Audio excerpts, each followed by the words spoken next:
ఆకలి మనిషి. ఎందుకు అసహించుకుంటున్నావు? నీ హిందూ మతమేగా. బాగా అర్థం చేసుకోండి మిత్రులారా, నీ హిందూ మతమే కదా. కానీ హిందూ మతమే కానీ హిందూ మతంలో సాకలా, హిందూ మతమే కానీ హిందూ మతంలో మాదిగామ, హిందూ మతమే కానీ మాల. కానీ మక్కాలో ముస్లింలలో వాళ్ళు ఎందుకంత బలంగా ఉన్నారు? సిగ్గు తెచ్చుకోవాలి మనం. బౌద్ధంలో ఎందుకు వాళ్ళంతా మంచుకున్నారు? యూరోప్ లో క్రైస్తవులు అంతా ఎందుకున్నారు?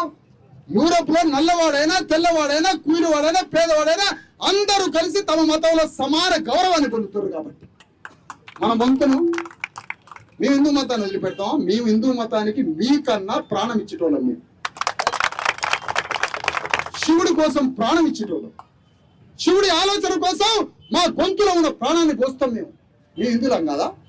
హిందూ మతాన్ని నిలబెట్టి దానికి ప్రాణం పోసి దాన్ని కాపాడాలనుకునే వాళ్ళే హిందూ మతంలో ఉన్న అణగారిన బీసీఎస్సీ ఎస్టీలు హిందూ మతం మీద దాడి చేసేదే అగ్రకులాలు. ఇప్పుడు చెప్పండి, ఎవడు దాడి చేస్తాడు? నీ హిందూ మతంలో మమ్మల్ని అందరినీ ప్రేమించి మన 100 మంది ఒకటై 100 మంది హిందువులం ఒకటైతే ఈ దేశం మీదకి ఎవడన్నా వస్తాడా? పోలీసు ఫారెస్ట్ వాళ్ళ బీసీఎస్సీ ఎస్టీలు ఏ దేశం నుంచి ఎవడు వచ్చిన ఇక్కడికి? కానీ మమ్మల్ని ఎక్కడ రాణించినావు? ముందుకి మమ్మల్ని ఎక్కడ రాణించినావు? రానియలే.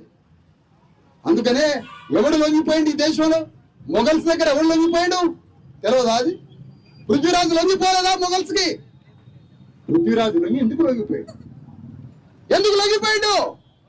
అగ్రవర్ణాలకి మీకు ధైర్యం లేదు, సాహసం లేదు, పోరాటం లేదు, యుద్ధం లేదు.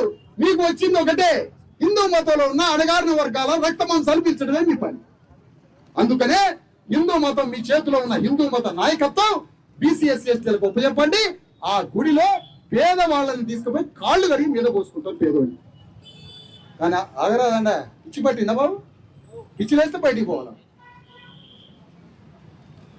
అందుకని ఈ సందర్భంగా కోరుతా ఉన్నాం మిత్రులారా, మీరు ఏది మాట్లాడినా కాన్స్టిట్యూషన్ ఫస్ట్ పేజీలో ప్రియాంబుల్లో ఏమున్నదో అది మా జీవితం, మా హృదయం. అది ఆ విధంగా సమాజాన్ని కట్టాలనుకుంటాం, ఆ విధంగా సమాజాన్ని నిర్మాణం చేయాలనుకుంటాం, ఆ విధంగా రాజ్యంలోనూ సంస్కృతిలోనూ ఆధ్యాత్మిక రంగంలోనూ సామాజికంగా సమాజంలో ఉన్నటువంటి సమస్త వర్గాలు సమానంగా బతకాలని కోరుకుంటున్నామయ్యా, కోరుకుంటాం.